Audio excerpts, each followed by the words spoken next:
see if I do this. You'll have to forgive my American accent. Thank you for holding space for this conversation. So I want to talk about a few things today, share a little bit of my personal journey, talk about three kinds of people and our response to that, the service-based ecosystem, and the four key shifts that we've talked about. So my story, to give you some context, there's a great story that I think captures the spirit of what motivates me to give. One of my friends, Jacob Needleman, perhaps you've heard of him, he was teaching a class. And in the class they said, how can we have people be good? And where did you learn about being good? So here's this class of probably about 30 students, and everyone raises their hands and says, this is what inspired me. And then there's this guy in the back, he says, I learned how to be good from my 5-year-old. And so he says, well, what do you mean? He says, he was a Mexican fellow, he says, I took my son to Mexico one time, and it was Christmas time to be with family, and the night before, Christmas Eve, he got all his gifts and he was very excited. Christmas Day, there was a knock at the door, and there's a kid from the nearby slums who comes by, and he wants something. And so I told my son, give him one of your toys. You got so many toys yesterday. So he says, well, my son decided that no, he did not want to give any of his toys. And Dad, looks at him in one of those, I think of it as a Lion King Mufasa moment. It's like, son, give him one of your toys. It's like, Dad is serious. So I got to pick up one of my toys. Now this kid is probably a little bit like me, and so he says, all right, I got to give away one of my toys, and so let me pick my least favorite toy. And so he goes and picks his least favorite toy, and Dad looks at him again. Son, give him your favorite toy. And the kid at this point just loses it, starts throwing a tantrum, says, no way, Dad, I just got this yesterday. There is no way I'm going to give this up today. Dad looks at him with compassion, but with a kind of dignified dadness. And he says, give him the toy. And so he actually went out, and he wanted to teach his son about generosity. So he says, go out and give it to him. So the kid actually takes it out begrudgingly, nonetheless, goes out, gives it to him, and comes back, and Dad at this point says, look, I've taught him, he's done a really good thing. He gave away something he really loved. So I should honor that, I should appreciate that. And so he's planning all these schemes of how he can reward his son. But his son comes back, looks his dad in the eye, and he says, Dad, that was amazing. Can I do it again? This 5-year-old. And so there they were in the class, and this man is saying, I learned generosity from my 5-year-old. And to me, in a way, that's sort of been my journey. I don't have I've had several dramatic moments, but really it comes down to some of these simple experiments that you do, and you say, wow, I thought that giving away my favorite stuff means I have less of that stuff. But you actually gain in other ways. So I did that, and I saw, well, you gain. Okay, maybe I do it again, and maybe I do it again. So a few of us in 1999 went to a homeless shelter, and we didn't know, we were just out of college, but we had this hunch that there's something to giving, there's something to generosity. And so we went to a homeless shelter, and we said, we'd like to help. And we were doing a bunch of other things, so this wasn't the first thing we did, but there were 4 of us, one of whom is right here. She now happens to be my wife. See, generosity pays. So we went to this homeless shelter, and we said, we want to help. We really don't know what we can do, but we're ready to do anything. And they said, well, what can what do you know how to do? And we said, well, this, that. And we finally landed up on doing a website for them. And we built a website, and we came back, and it was so meaningful. So like that kid, we said, you guys should do it. It's really fun. It's really, it's a wholesome experience. And so they said, okay, we'll try it. And so they tried it. They had a good time. They told their friends. And so bit by bit, this 4 went to 40, 40 went to 400. And we didn't have this idea of like, okay, let's build an organization. How are we going to sustain ourselves? We just said grassroots spirit of like, just love, man. You just do it. You make it happen. We'll deal with it later. We had this kind of childlike naivete that we weren't thinking about all these, business plans and 10-year strategies. We just wanted to give for the sake of it, and we did, and it felt great. Now we're 40 people. We said, well, yeah, we just distribute, all our different chores, and we'll make it work. Went to 400 people, and we said, well, we just keep doing the same thing, and it seemed to work. And we said, went to 4,000 people, and we weren't charging anything because we really didn't have a need to charge, and we weren't motivated in that way. We almost felt grateful. Sometimes you almost feel a thank you for giving me the opportunity to be of service. Just like the opposite thing. And it kept on working, partly because we were in the internet era. And so there's a whole organizing science behind it, but we were just discovering it, stumbling upon it. So early on, this is one of those caricatures of me that this is one of the earlier big stories. It says this young engineer has a plan to change the Silicon Valley. We were in the Silicon Valley, so it was very counterculture. And we're doing these things in the late 90s where we could have easily made a lot of money doing the same stuff. It's not even this exact, and we were saying we don't want to monetize it at all, not now or ever, because that's not our motivation. I mean, that's fine for those that do it that way, but that's not what moved us, and that's not what Service-Based was doing. And people had a hard time figuring it out. And they were like, oh, these guys they're going to do this. We're like, we don't even know what we're going to do. And they would come and say, what's your plan? I said, I have no plan. We're just giving, what's wrong with that? And so it ended up creating lots of interesting discussions in the Silicon Valley. And this is probably one of my weakest moments. In 2005, my wife and I embarked on a walking pilgrimage because we always wanted to step up that generosity. Right? What are the bounds of it? How far can you go? How much can you trust other people? How much can you love? Is love an actual real thing that is transmitted between you and another person? Or is it just this sentimental Hollywoodish idea that we're all conditioned with? And we said, how far can you go? So we decided to go on a walking pilgrimage in 2005. 6 months after our marriage, my wife and I went to India at the Gandhi ashram, and we said, we'll walk south. We'll eat whatever food is offered, and we'll sleep wherever place is offered. No business card was going to open a door for you. We didn't have any of the traditional resources. People didn't know us. Sometimes you didn't even speak the same language. But can you relate to other people with something much more fundamental that is our shared common humanity? It's an open question. And it's very hard because the ego wants to know. It wants to be in control. It wants to be in charge.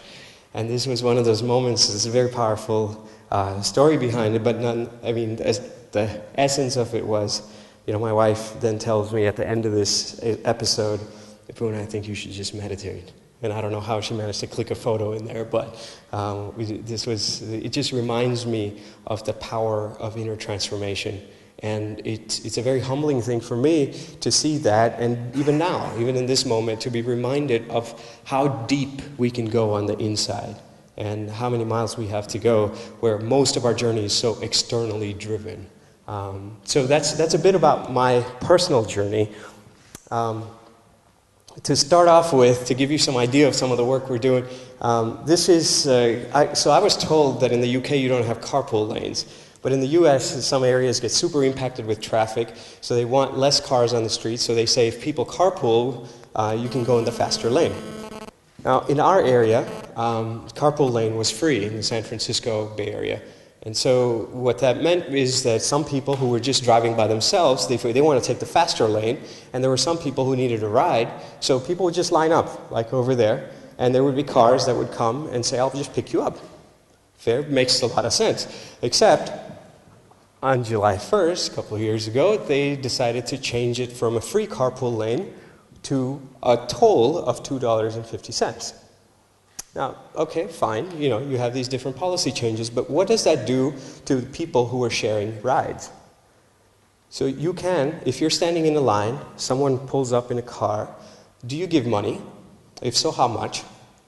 Do you say, I'm only going to pay if asked? Or do you refuse to pay? You say, look, yeah, you need me as much as I need you. I'm not going to pay. And if you're not going to pay, then I'm just going to go to the next guy. Very interesting, right? So I was very curious to see, because I was right there when it happened. I was like, wow, they're introducing this, and it's going to create a lot of externalized costs, which they're not even mindful of. So sure enough, this was in the papers. If drivers, there were people who fell into this category. If drivers want us to contribute, we just go to another car. Look, I don't care. You need me, so if you're going to be like that, I don't care. I'll just go to another car. I want a free ride. There were some people who said it's more time-saving for me to take the public transport, which is BART, and I don't have to deal with the driver. It's kind of messy to be in a relationship, right? And so it's like, yeah, I'd rather not just do that. I'd rather just take the BART. And on average, every day, there were more than 12,000 fewer drivers using the carpool lanes. Every day, just in this one San Francisco Bay Bridge carpool lane. This was the cost of the $2.50. This guy is a friend of mine. This is one of his older photos, so that's why you can do that to friends. I'm sure he's going to do that to me. This is Adam Grant. Adam Grant, when he was 14, decided he wanted to be a diver. He goes up on the diving board, and his coach says, there's no way. You really should pick another hobby. Diving is not for you. His teammates called him Frankenstein. He really couldn't dive. Except for the next 4 years, he practiced 6 hours a day, every single day. He was so committed to be good at diving.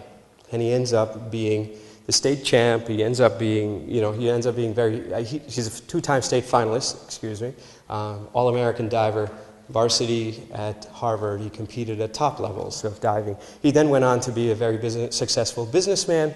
He's now teaching at Harvard, one of the most popular teachers in the country. And he has a very interesting, simple framework for this. He says there's 3 kinds of people: takers, who take. There's the matchers, who say, I'm going to match. If you're giving, then I'll give. If you're taking, I don't want you taking advantage of me, so I'm going to put up a wall. So they match. And then there's the givers, who are unconditionally giving. What we saw in the carpool lanes is they kind of fall into this category. And he himself, I said he was a state finalist twice. The reason why, the person that beat him in both of those, there were 2 different people. They were both people that he taught. He actually reached out to his competitors, and he says, I want to teach you how, some of these moves and some of these techniques, and this is how you can improve. And so here he is, wanting to win the top spot, and he goes out because he's a giver. He's very much a giver. But then because he gave, he ended up being second place, which is not what he wanted. And so he says, do givers just end up at the bottom? Or do they actually end up succeeding in life? So this question really bugged him. So when he's at Wharton, he's asking this question, and he's doing all kinds of interesting research on what givers do and how they can stay engaged and how do they actually rise up to the top. So he's found very interesting things in his research. He says givers you do see the doormat effect, what they call it, he's just giving people trample all over you. They're at the bottom of the pyramid in the corporate structure. But an overwhelming number of the people at the top of the pyramid are also givers. And he says, and what gives? Why is that? And he's really spent a lot of time studying that. So I'll get a little bit more into that. But one of the things he noticed was that in this ecology of takers, matchers, and givers, as soon as you introduce a consistent contributor is somebody who looks for the collective good first and the personal good second. As soon as you introduce a consistent contributor, all of a sudden, everyone starts contributing at a higher level, the whole collective. This is research from Kellogg School of Management, where there you see the 2 bars, groups with consistent contributors and groups without. I think the shadow isn't quite doing its magic, but not only did they benefit personally, but the consistent contributors also helped people who were conditional contributors. Sort of the matchers, to overcome their fears and to act cooperatively. So in a larger group, if someone consistently acts as a friend, it's easier for others to act as friends, and everybody wins. So this is their research on how a consistent contributor can really change the ecology of everything. I saw that, and I was like, I've seen that. I said, and where have I seen that most prominently? This is our shoe rack outside our home on a Wednesday. So every Wednesday, my parents and I and our whole family, we host an open house. And it's an open house. We move aside our furniture, and we just say, it's a space to be still. So in the first hour, you practice just silence, meditation, whatever people call it in their own traditions. It's completely non-faith-based, but it's just a space. Second hour, you go around and you share your aha moment of the week. And third hour, my mom, it was like me, my mom, and another friend, and we said, my mom said, I got to feed you, so I'll feed anyone who comes. She didn't realize that 15 years later, she'd still be doing it every single week, and she has fed more than 30,000 people like this, and people leave saying, oh my God, what do I do? And they just say, we just want to confuse you with gratitude. Now you do what you got to do with that gratitude out in the world, and more than 40 cities around the world have hosted these. I was at one last night, Trishna's house here in London, and it's this beautiful thing. But a remarkable thing happens about consistent contributors in this space. So when you feed all these people, you have dishes. It's a lot of dishes. We usually have about 65 people. We cap it at 65 every week. That's me and Pancho fighting to do the dishes. Like everyone. There's so many consistent contributors in that space that everyone's like, I want to do the dishes. No, I want to do the dishes. No, I want. And the first timers, there are people who are not used to this idea. They're like, what's going on? And the wives will often come, how come my husband doesn't behave like this at home? It's like he never does the dishes, and here he's fighting to do the dishes. But when you're in the space of consistent contributors, it changes the whole ecology, and people start behaving differently. So how do we increase the number of consistent contributors? Which is really another way of asking, how do we shift the takers, matchers, and givers, all of them, to that side of the spectrum? And that's really the key question. So I want to give you three things. Each one, I think, requires a different kind of response. And I want to share just three different responses from the service-based ecosystem. So takers, I feel, need giftivism. Giftivism is like activism, but it's for the 100%. There is no opponent. There is no other. It's all us. Practice of radically generous acts that change the world. There's so many stories of giftivism. Of course, I love this kind of stuff, so I have so many stories. But Mark comes up to me yesterday and says, Nipun, you have to share the Julio Diaz story. So here's the Julio Diaz story. This man is Julio Diaz. He was taking the subway home in New Jersey, where he was working, coming back from work, and a kid comes up to him and says, takes out his big knife and says, give me your wallet. And so Julio, of course, obliges. He takes out his wallet and says, here you go, kid. And the kid comes back, and the kid's about to take off. Julio looks at that situation. He's like, it's a little cold. That guy doesn't have a jacket. So he's like, hey, kid, you want my jacket too? Now, as I like to say, this is not what you're taught in Robbery 101. Like, what do you do? So he's kind of confused. He's like, well, okay, maybe. Okay, he goes back. And when they go back, it's a very different energy between them. And they start talking, and Julio says, I'm about to go to lunch. I'm about to go to dinner. Do you want to go with me? Also not what you're taught in Robbery 101. And so he says, okay, I'll go. And they decide to go. They have this beautiful conversation, and he sees how Julio connects with everybody. And at the end, the check comes, and Julio says, look, I'd love to treat you, but you have my wallet. So the kid gives him back the wallet. But then Julio says, I want one more thing. Can you give me your knife? And he gives him back the knife. Now, this is not the work of an NGO, right? This is not some guy saying, there's all these violence and these kids you're raised in a bad way. Let's go out and change them. It's just one man really tapping into the spirit of generosity and oneness. Right? So to takers, people who, and it's really not their fault, right? They just think that the world is that way. Their worldview is such that they feel that everyone is out there to get. And they may even have data points in their life that prove that, and so they're just trying to go out and take because they feel that's the dominant way. And then when you counteract that with this extreme generosity, it changes the whole game. And of course, if you look deeply at any of these people, from Gandhi, Mother Teresa, that's Badshah Khan in Pakistan, Dalai Lama, and so on, you see that all these people were all about giftivism. They never had. Dalai Lama to this day doesn't say the Chinese are his enemy. He says we're trying to uplift everybody. You may oppose the action, but you don't oppose the person behind it, which is very strong. And now we live in an era where we're going to see more and more Julio Diaz's because everything is distributed, decentralized. That's how the Arab Spring was organized. So you have all these people, these are all people from our ecosystem, remarkable people. I could tell you story after story of how these people manifest this spirit of extreme generosity in situations where you may not even think it's possible to be generous. But they do it, and to remarkable ends, remarkable outcomes. So takers, I feel, you need a context for practicing giftivism. Matchers, I think, need kindness gyms. Right? These are gyms where research actually shows this, and you guys probably know this more than me if you study all this, is that the more you exercise your kindness muscles, the stronger they become, like everything else. And so you need offline and online contexts where inner transformation, that change inside you, which is ever so important and powerful, can be experienced. So we in Service Space have a bunch of online spaces in one sector of it. There's 3 sectors. One sector is online.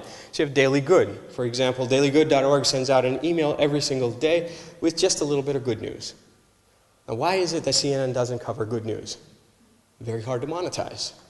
Right? Why don't we? Because if somebody tells you, hey, look, there's a bomb in the other room, we'd all be, oh my God, your amygdala starts firing. It's like, I got to do something. If I tell you there's a guy giving free hugs in the other room, you're like, oh, thanks, Nipun. That's nice. So we are like that, right? In a way, it's a very different response. But if we're not exposed to good news at all, if you're not exposed to positive possibilities in any way, how in the world do you expect the younger generation to grow up and say, look, there is good in the world, I do trust my neighbor, I do care for that stranger. Those things are not going to come naturally, so we need the good in the world. So we run portals like dailygood.org and KarmaTube, which is all positive videos with 3 actions that you can take after watching a video. And so these are online spaces. Then we have hybrid spaces, which is online and offline.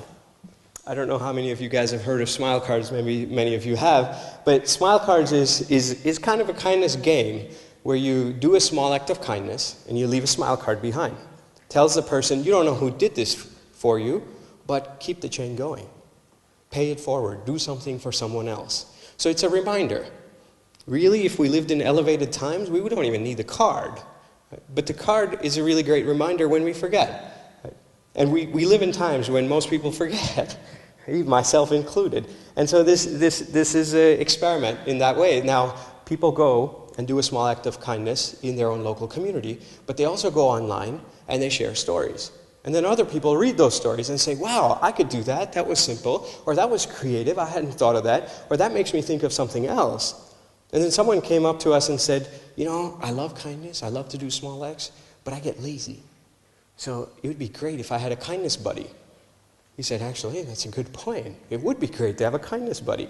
And so we created an online group. And tens of thousands of people go on this group and they log on and they just share their kindness. And someone said, that's like bragging about your kindness. I don't really like doing that. And we're like, yeah, we don't either. You have a nickname. You don't have to use your name. You can use any name you want. So you have all these anonymous people just sharing stories of kindness, but it elevates everybody. It's generative. The more people do it, the more everybody else wants to do it.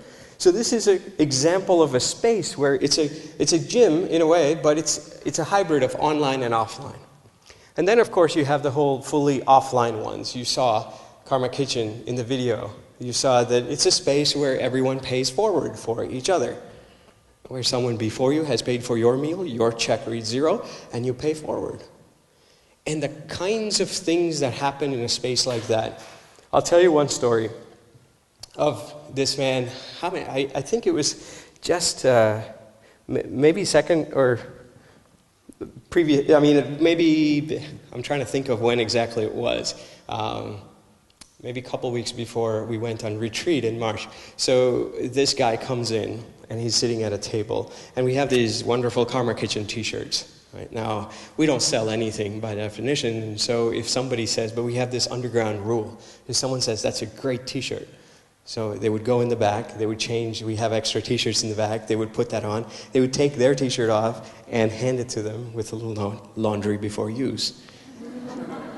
And you can imagine, you go into a space like this, it's already pretty transformative, and then you just tell the guy, I love your t-shirt, and then he like takes it off and gives it to you, you're completely rocked. So this happened to this guy, first time there in the restaurant, he's so blown away, he's like, he wanted to initially buy it, and we said, no, here's one for, here's one as a gift. Just to volunteer on that table, decided to do that. Now he does that, and he's still processing it. So by the next time his server comes, he's like,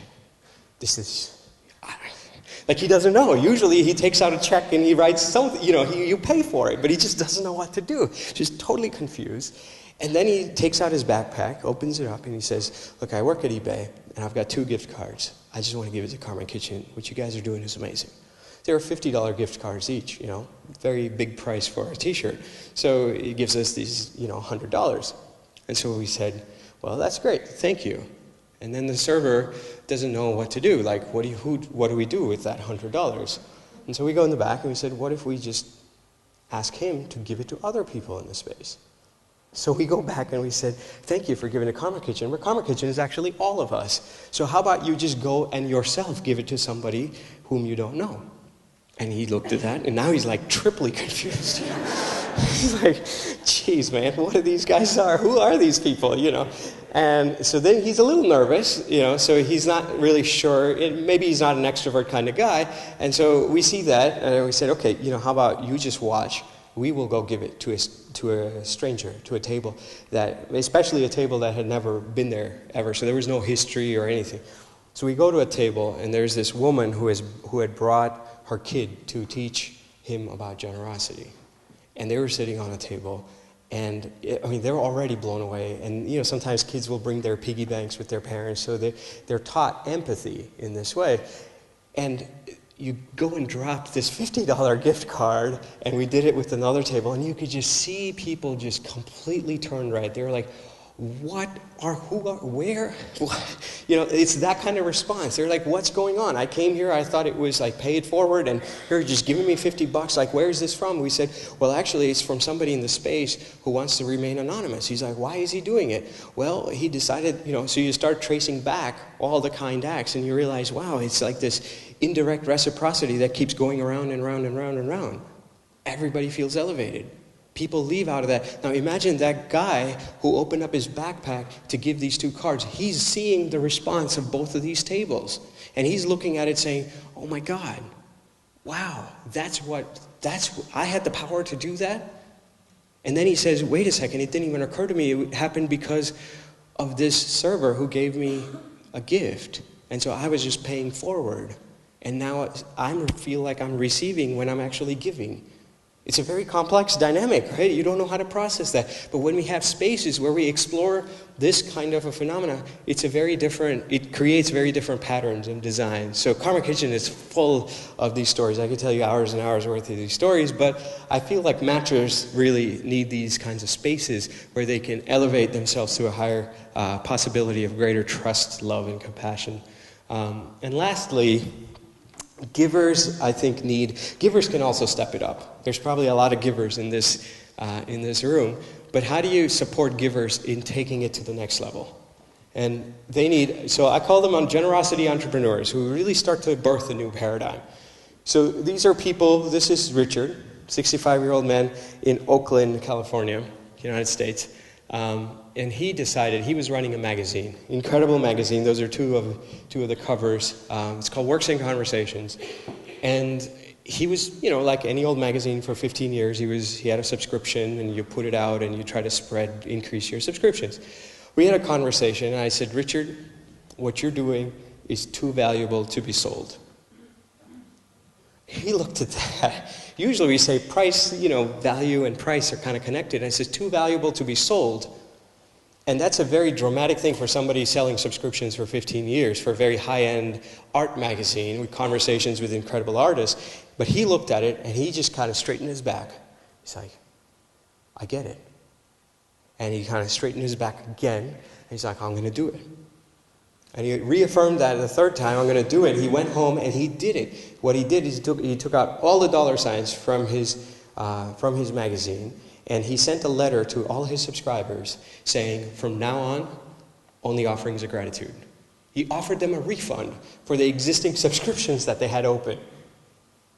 And what happens then? So how does it, it's a magazine. It costs a lot of money to print. It costs a lot of money to ship it. How does it work? He says, I'm going to evoke your empathy. Someone before you has paid for your subscription. You pay forward what you want for people after you. You trust them. You count on it. It's been 3.5 years. 3.5 years, and he's going strong. In fact, his wife can tell you Richard has never been happier in his whole life. He really wanted to change the conversation around art, and he's done that. But he's done that in a very different way that's actually created so many positive externalities. This is a man named Uday. He runs a rickshaw in India. He did the same thing. Now, those of you that have been to India and you take a rickshaw, you probably know the feeling where you say, I want to go, gosh, I don't know 2 areas in this area, in Holborn to Pimlico, and they say, oh yeah, this other area is just on the way, and you're like, oh, no, it's not. That's like way down there, but you're a tourist, you don't know, and so you go around, you come back home, and you say, man, this country's really lost its moral fiber. It's just terrible. But then you go and live with the rickshaw driver, and you say, wow, he lives in a space this small, with a couple kids, he's got dreams, he's got the same aspirations, and the system's not treated him fairly. And so he feels like he just needs to take whatever opportunity he can get. So he sees a tourist, kind of rips him off, and so it's a stalemate. This guy said, I'm a rickshaw driver, I'm one of these people that the UN statistics says, $2 a day kind of person, but I want to stand for generosity. I believe in people. And so he doesn't run his meter. He says, someone before you has paid for your tab, you get to pay for whatever you want for people after you. People say, does it work? He's been all over the media in the 6th largest city in India. He's all over the media. He's changed the whole conversation. And he says, who's supporting? He's like, there's no one supporting. I just trust people. It's peer-to-peer. And anyone can run their rickshaw in this way. And he says, does it work? So he's like, yeah, here's a little notebook, exact from here to here, with this is how much people contributed. Some will take advantage of it, some will give more, but on balance, it actually turns out to be better than the other one, slightly better. And he says, but that's not the only book to look at. Here's another book I want to give you. And he gives them the second book, and the second book says, I asked people to write down how they felt riding my rickshaw.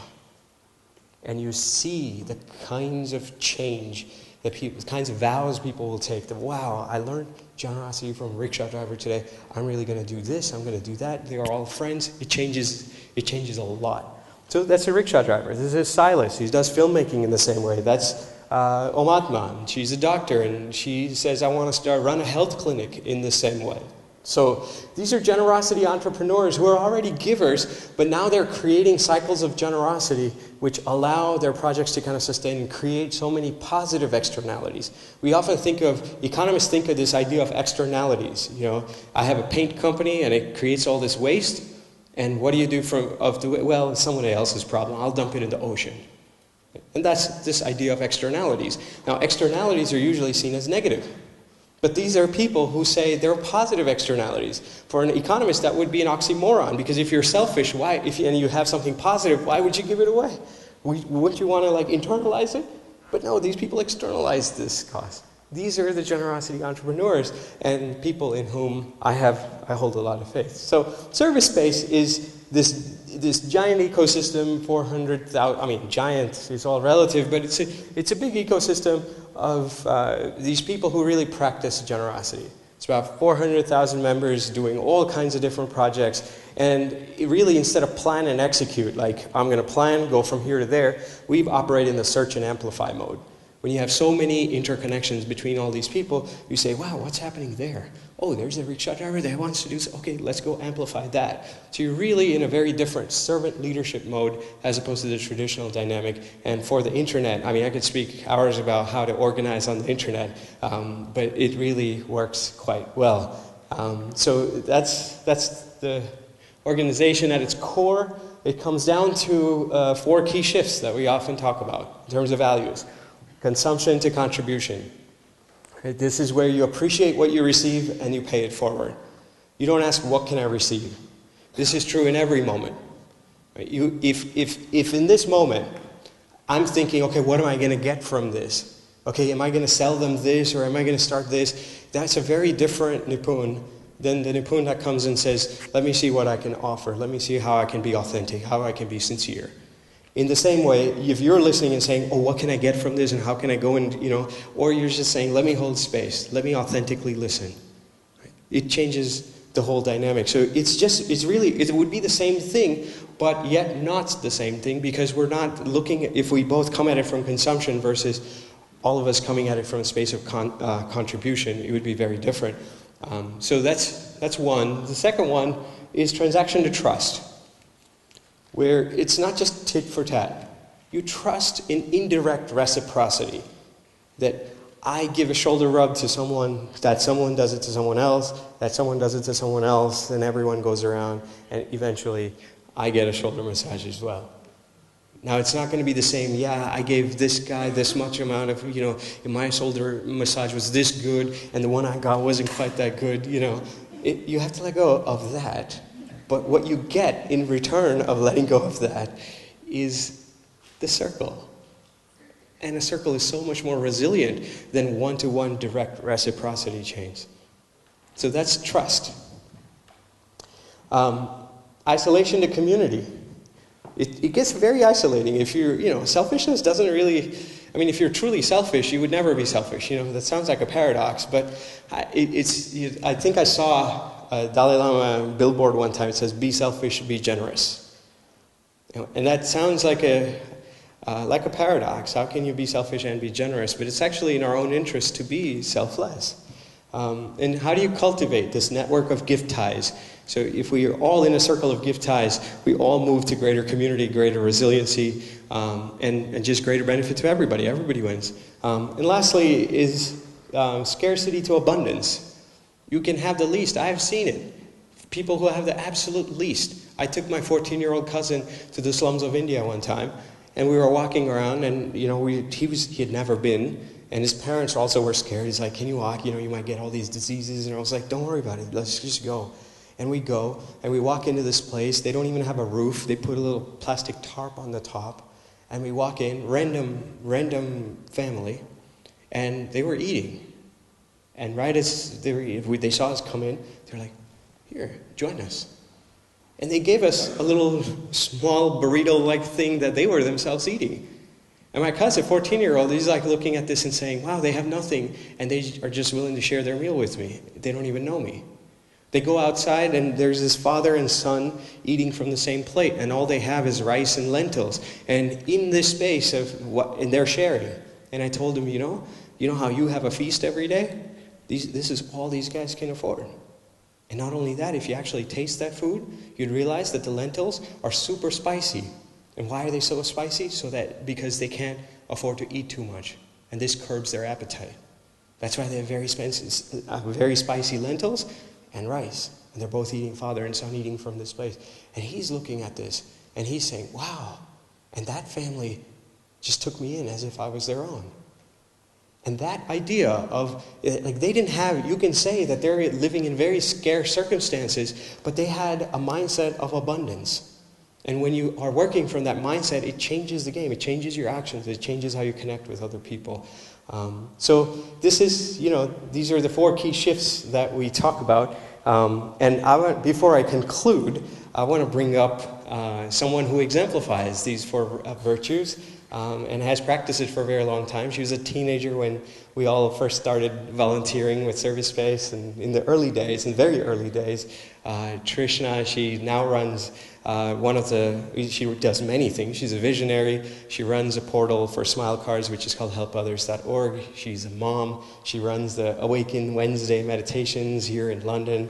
She lives here, and she doesn't, I don't know which accent you're going to pull out, but maybe she'll speak in the local accent. So please join me in welcoming Trishna Shah.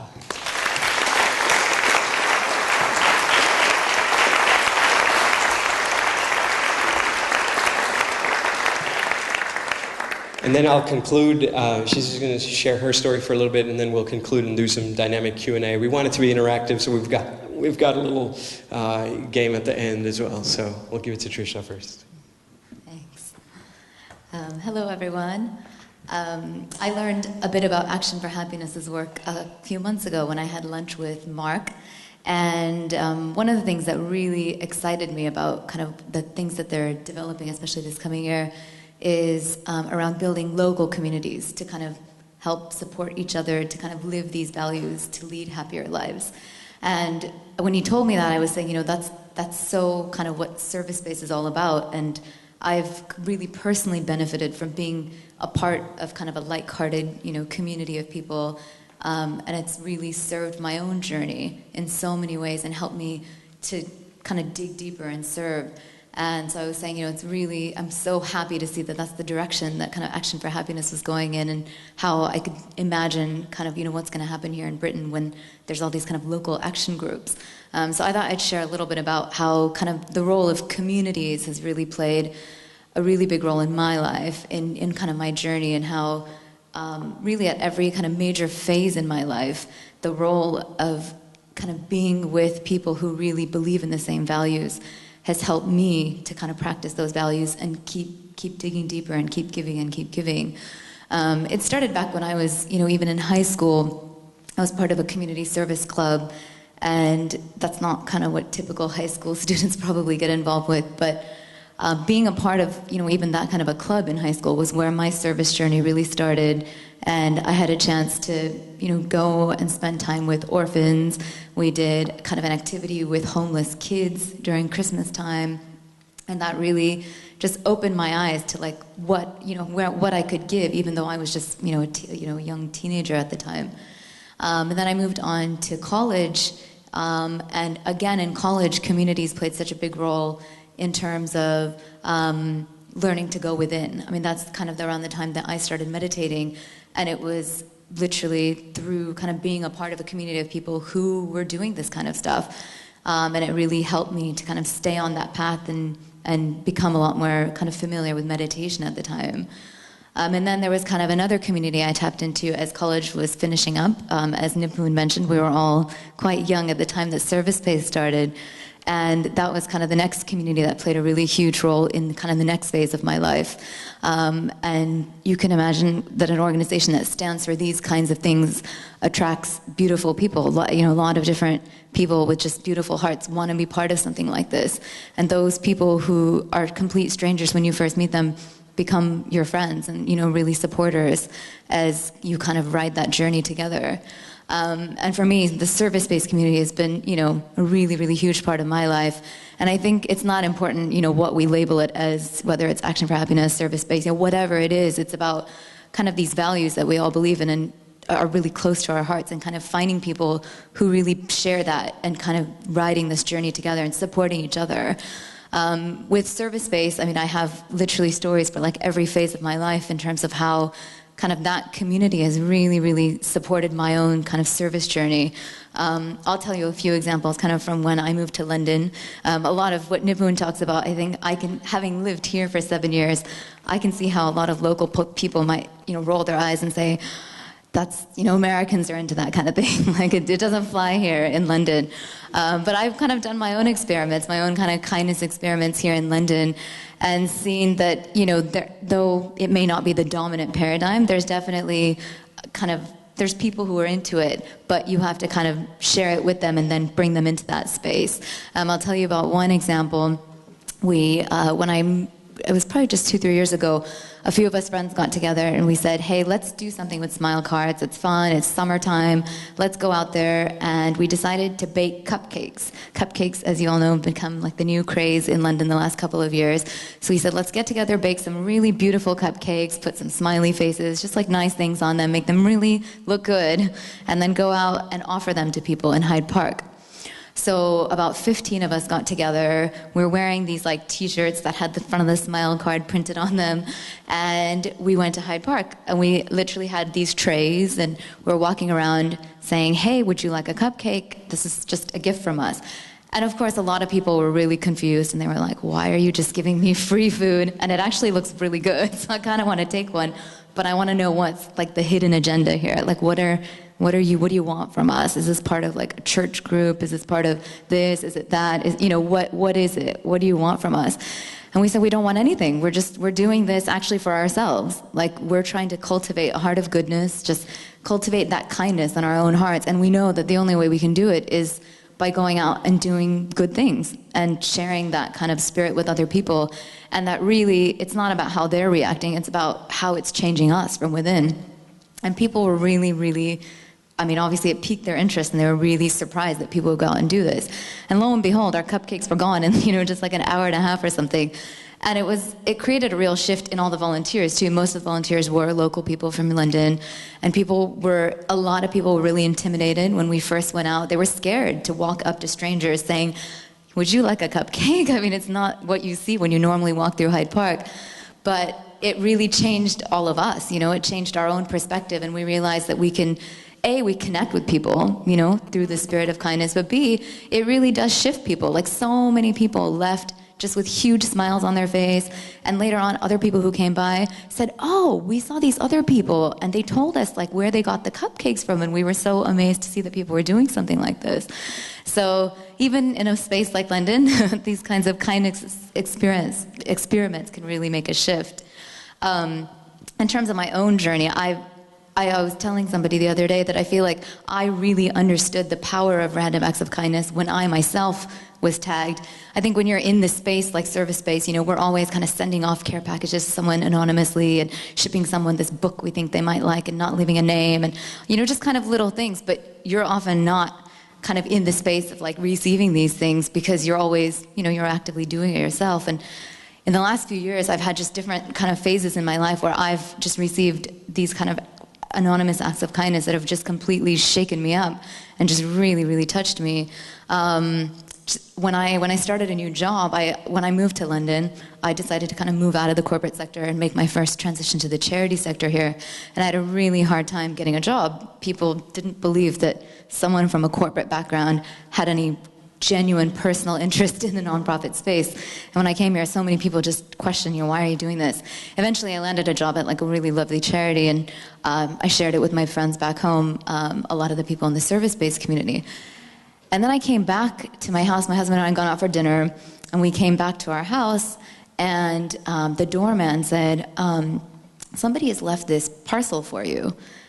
And we were like, "Oh, really?" And he said, "There's a package for you." So we were like, "Oh, it's some, whatever, something in the mail, probably something we ordered on Amazon or something." So we picked up the package and we walked upstairs, and then I noticed a smile card on top, and I was like, "Oh, a smile card in London? I had just moved here. Smile cards weren't huge here at all at that point." So I was a little bit surprised. So I looked at the package, and then I said, "There's no stamps on this package. This is weird. Like, that means somebody's personally brought this here."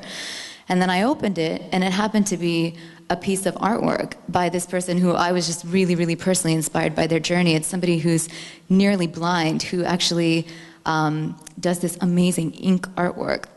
And he literally, he dilates his pupils and, uses magnifying glasses, and, it's all this, crazy stuff he goes through to actually be able to produce this amazing art. So I had this piece of art by this person, and of course, an anonymous note, a really beautiful note saying, "Congratulations on your new job. We're all really excited for you." And it had kind of some poems and some different kind of quotes and things. And I couldn't believe it. And then I was like, that means somebody has hand-delivered this. I didn't know many people in London at the time. It's like someone from abroad has hand-delivered this piece of art to my house. And I was like, why didn't they knock on our door? I wanted to say hello. And this kind of thing, it just really, really touches you. And you just think, wow, it's just this invisible community of people that surrounds you that really just makes your day when you're not expecting it. And then I'll kind of fast forward to just last year to another story and wrap up with that. We just had our first child last year in January. And it's all crazy when, as you all know, whoever has kids, when you have your kid and you come home from the hospital, it's all mayhem. And suddenly a parcel appears again on our doorstep. And so we open it up, and it's 2 receiving blankets that have been hand knitted.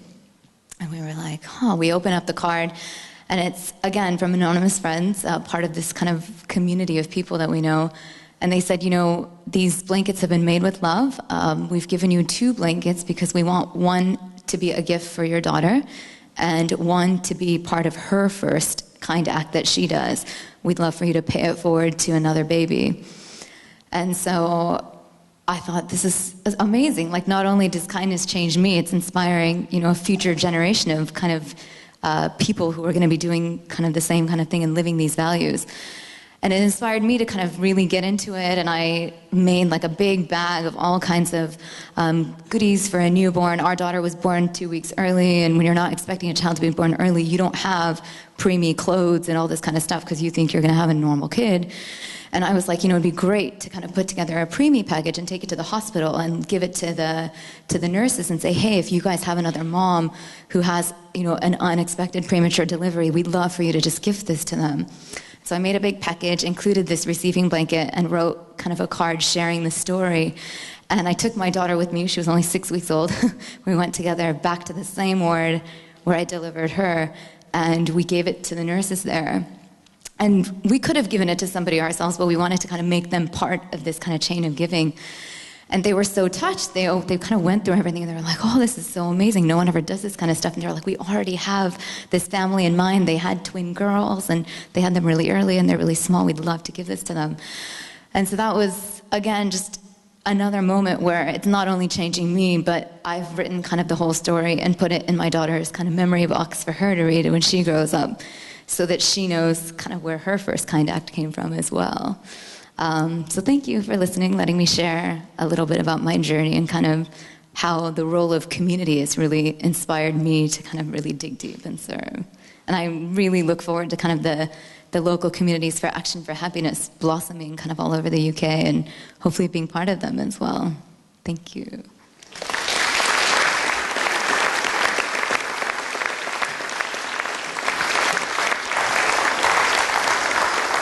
Fantastic. So I just want to end before we go into our Q&A. I was with my cousins. I don't know if they're here. This is their photo in Maui. And they said, wow, we just saw this beautiful tree. But the tree was such that the branches would turn into roots. So this is all the same tree, but the branches are all turning into the same root. And I thought of that, and I said, that's really a great metaphor, for the work that we do, because really you're sowing seeds, and every branch, every fruit then becomes its own root, and yet we're all part of the same tree. And that's really the spirit in which we offer. And how does this start? There was a friend of mine, he's fairly successful teaching at Stanford, and he was hosting some dignitary. And at some point he comes up, and they've planned all these different things, and they're excited about it, and they have to take him to the fourth floor, and the elevator stops working, and so he's climbing up, and there's a couple other people with him. They want to show him this lab, and they go to the lab front door with this dignitary and other important people, and he needs to get in. And he's trying all these different things. He puts his access key over there, and nothing's working. He tries all these different things to get in, and then calls everybody up. He's like, what? This thing's not working. The elevator wasn't working, and now this is not working, And he tried at some point to get a hold of the security folks, and at one point he got a hold of a simple security man. And the security person says, sir, there's people inside. Just knock. All he had to do was just knock, and he didn't think of knocking. And so many times, it sounds funny to hear, somebody go through all the charades, and all he really had to do was just knock, and somebody would open. But really, this is a story, certainly my story, and probably a lot of our stories, where the opportunities for these small acts of kindness, for these small moments, we were waiting for the big revolution, we're waiting to cross the big chasm, but really it comes down to the small. And if we take the small, it changes us, it changes the eyes through which we look at the world. And when it changes our eyes, we start to notice different things around us. And then we start to take some of those doors, and it's like the adjacent possible. I don't know if you've heard of this phrase, but you walk in, we walk into a house, and it's one door, but then that one door opens so many adjacent possibilities, because now there's so many other doors that you can walk into that previously wouldn't have been open if you hadn't opened that one simple small door in front of you. So that's really the invitation at the end of the day. That's what it's all about. But we're happy to dialogue. We do have smile cards. So all of you received a little package. This was kind of spontaneous. You don't have to open it at the moment. I mean, I'll tell you what's in there. And this will be beautiful. So just last night we were talking, or you could open it. All right, we'll all open it. I'll open mine too. So there is a smile card in there, and there is a chocolate. The chocolate is for you. And these are all wonderful volunteers for Actions for Happiness that put all these envelopes together. And in it is also a dollar coin. Pound. Way more than $1. You can tell. And what we thought, so last night we just kind of had this spontaneous idea. It's actually not from me or Trishna or Mark or Actions for Happiness or Service Space. It's an anonymous donor that just wanted to tag everybody. And it's a pound. It's something small, yet a pound could probably create a lot of beautiful ripples in the world. Maybe you buy a flower. I don't know how much flowers cost. Or maybe you don't have toll booths, but I will leave it to your creativity, and perhaps you can all report back. But here's the thought experiment.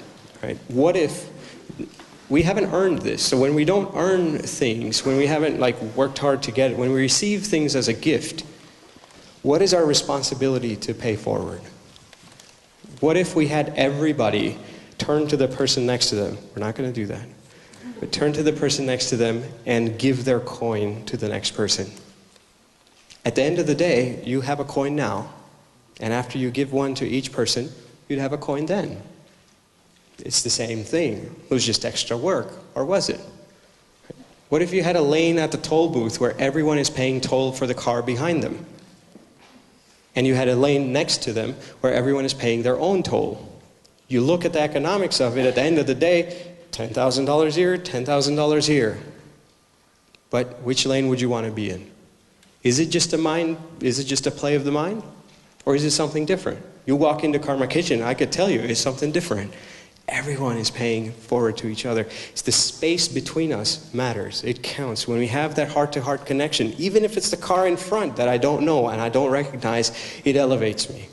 And that's the invitation, I think, that life affords us, which our dominant paradigm doesn't actually encourage us to do that. But I think people like us who care for these kinds of possibilities and to create this kind of worldview, it's really up to us to knock each of these doors and do the small act, connect with those people behind after us and before us, do small acts of kindness, anonymous acts of kindness, and create a beautiful world. So thank you for listening.